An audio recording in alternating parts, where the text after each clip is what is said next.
Have you ever walked into a room and felt the air completely vanish, sucked out by the sheer weight of judgment staring back at you?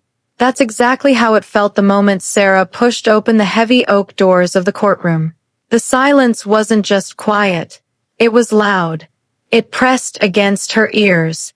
Her father let out this dry, sharp laugh, a sound she knew better than her own heartbeat. It was the sound of dismissal. Her mother just shook her head, fiddling with her pearl necklace like Sarah's mere existence was a stain on the family reputation that could be rubbed away with nervous fingers. But the judge? He didn't look annoyed. He froze. His eyes locked onto the navy blue uniform Sarah hadn't worn in years, and for a second, nobody breathed. Her hand trembled just a little as she adjusted her cuff, and she heard a whisper ripple through the back of the room. "My God, is that really her?" It was the first time in her life her parents didn't have a snarky comment ready. They were rendered mute by the very thing they had spent a decade despising. It's funny how life can flip upside down on a random Tuesday. Just 48 hours earlier, Sarah had been in her front yard, waging war against some overgrown azaleas. It was the kind of sweaty, mindless work she actually loved because it quieted the noise in her head. Then the mailman came. He handed her a thick, cream-colored envelope with a seal she recognized from her childhood nightmares, the county family court. It wasn't a Christmas card. It was a summons. Case number 4238B. Petition for division of property. At first, she stared at the names listed as plaintiffs and thought it was a clerical error. It had to be. But there they were, in black and white, her parents, suing her. They were trying to take the house. If she had known how much a single piece of paper could weigh, maybe she wouldn't have opened it standing up. She let out a laugh then, but it wasn't a happy one. It was that tired, hollow sound you make when the world is just too absurd to cry about. She walked into her kitchen, tossed the letter onto the scratched oak table, and looked down at her dog, Buster. The big German shepherd nudged her knee, sensing the shift in her mood. "Well, buddy," she muttered, scratching him behind the ears, "I guess they finally found a way to talk to me without actually picking up the phone." It had been 12 years. 12 years of silence, deployments, and missed birthdays. The last time she'd seen her folks, she was covered in desert dust, not wearing a dress uniform. She had just survived the kind of training that breaks grown men, hoping for a congratulations. Instead, her dad skipped the graduation entirely, and her mom sent a text that burned into her memory. "We raised a daughter, not a soldier fighting someone else's war." That was the day Sarah stopped waiting for their approval. She buried herself in her work. She wasn't the sniper you see in movies. She was the logistics commander. She was the one making sure the ships had fuel, the troops had food, and that people came home alive. She carried that responsibility like a second skin. But careers end, sometimes with a bang. A convoy explosion took out her security detail and left her with a knee full of titanium screws and a permanent limp. She came home with a medal, a pension check, and a lot of bad memories. She bought her grandfather's old farmhouse, a wreck of a place near the naval base, and poured every ounce of her energy into fixing it. It was her sanctuary. Or at least, she thought it was until that letter arrived. That night, after reading the legal jargon for the 10th time, she brewed a pot of coffee strong enough to wake the dead and went to the back of her closet. There sat her old military footlocker. It still smelled like sea salt and gun oil. Inside, wrapped in layers of tissue paper like a holy relic, was her dress blues. Buttons polished to a mirror shine. Ribbons perfectly aligned. Next to it was a folded flag, the one they gave her when her best friend didn't come back. She hadn't touched this uniform since the funeral. Her hands shook as she lifted the heavy wool jacket. It's strange how an object can hold more ghosts than a graveyard. Holding that jacket, she felt the weight of every sacrifice, every long night, every friend lost. Buster tilted his head, watching her. "I guess it's time they see who I actually became," she whispered to the empty room. It wasn't a threat. It was a promise. The next morning, she called the court clerk. The voice on the other end was professional but sympathetic. Yes, ma'am. The plaintiffs are claiming the property has been abandoned. They are petitioning for a title transfer based on neglect. Abandoned. The word hit her like a physical slap. That was the same word her father had screamed at her the night she enlisted. You're abandoning this family. You're abandoning your future. She had tried to explain she was serving something bigger, but he never listened. She drove out to the property that afternoon to see what they were fighting over. The place looked sad. The paint was peeling in long, gray strips. The porch sagged in the middle like a tired smile. The big oak tree out front was half dead, probably struck by lightning years ago. This house had been her grandfather's pride and joy. He built it with his own hands after coming back from Okinawa. He used to tell her, "Sarah, every board here has a story. You take care of the wood, and the wood takes care of you." He left it to her in his will, specifically to her. And now, her parents wanted to steal it back just to erase her connection to him. She didn't feel angry at first. Just numb. It was a sickening realization that the people who gave you life could be so intent on destroying your peace. That night, she sat on the floor with an old letter from her commanding officer. It read, "Commander, remember that honor isn't about parades. Sometimes it's just the courage to show up when everyone expects you to hide." She read that line over and over until it settled in her chest. She went to the closet, pulled out the uniform, and began to brush off invisible specks of dust.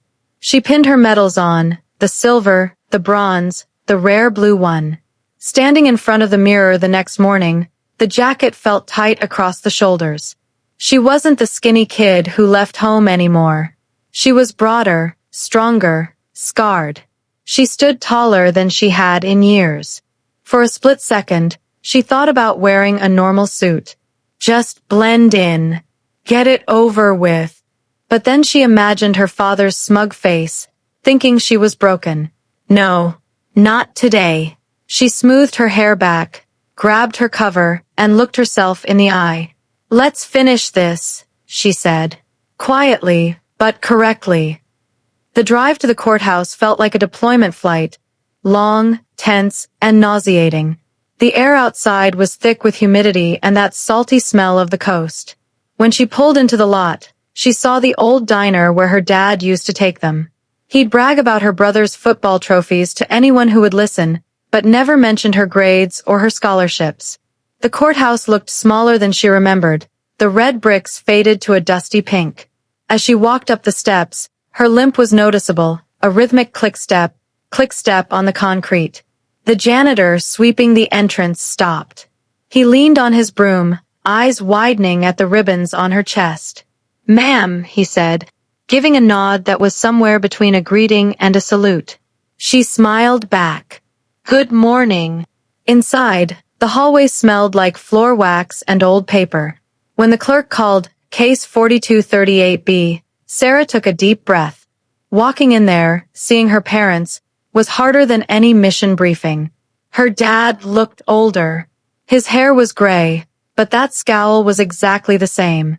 Her mom sat next to him, posture perfect, pearls gleaming, radiating that familiar icy disappointment. When Sarah walked in, her mother actually gasped. She whispered something to her father, and they both looked away, refusing to meet her eyes. Sarah walked to the defense table and sat down alone. No lawyer. She didn't need one for this. The judge, a man named Harold Simons with a neat mustache and kind eyes, walked in. He looked at the paperwork, then looked at Sarah. He paused. He actually took off his reading glasses and squinted, as if trying to make sure he wasn't seeing things. "Mr. and Mrs. Jenkins," the judge started, looking at her parents. "You are claiming your daughter has abandoned the family estate?" Her father puffed up his chest. "Yes, Your Honor. That house has been rotting for years. We've been forced to pay for maintenance, insurance, everything. It's a blight on the neighborhood." It was a lie so bold it almost impressed her. Sarah felt a cold calm wash over her. She had bank statements going back 10 years. Every tax bill, every insurance premium, automatically deducted from her Navy account. The judge turned to her.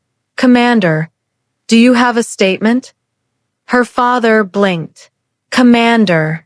The title hung in the air like a heavy curtain.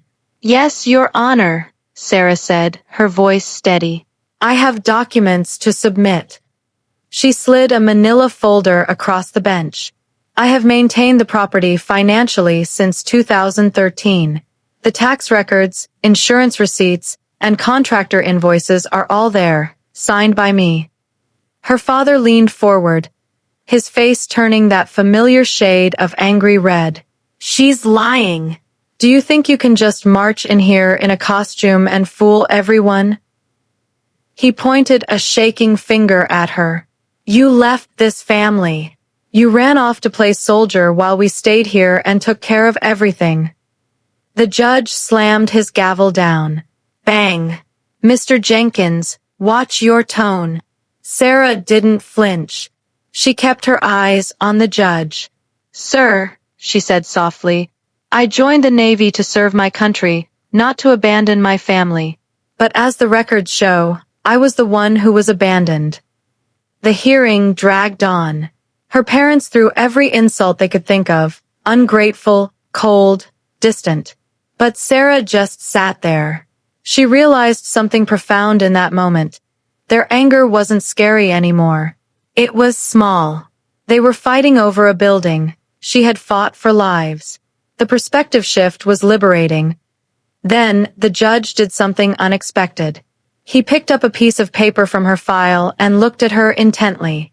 "Commander, forgive the personal question, but are you the same Evelyn Sarah Jenkins who was cited by the Secretary of Defense in 2019?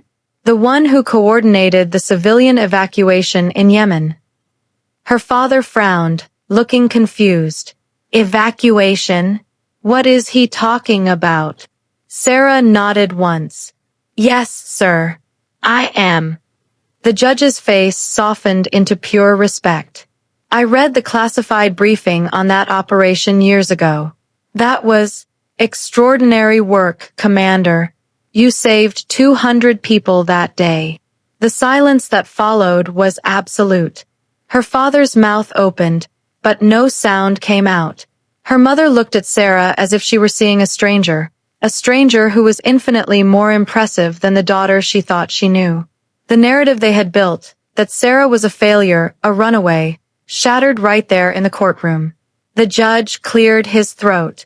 "I will review the evidence and issue a written ruling, but I think the documentation speaks for itself." As Sarah walked out, the mood had shifted. Strangers in the gallery nodded at her. Her parents stayed seated, looking like statues. Outside, the air tasted sweet. She got into her truck and just sat there for a minute, shaking, not from fear, but from the adrenaline leaving her body. On the drive home, she stopped at her favorite roadside diner. The waitress, a lady named Barb who had seen it all, poured her a coffee without asking. "Rough day, hon?" she asked. Sarah smiled, a real smile this time. "You could say that." Barb looked at the dress jacket folded neatly on the seat next to her.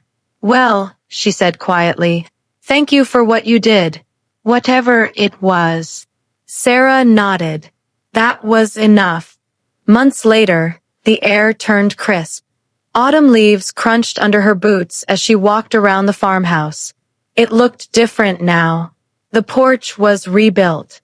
The windows were new.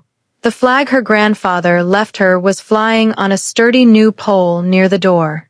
Every nail she hammered felt like stitching a wound closed. The house wasn't just a house anymore. It was a home. One evening, a car crunched up the gravel driveway.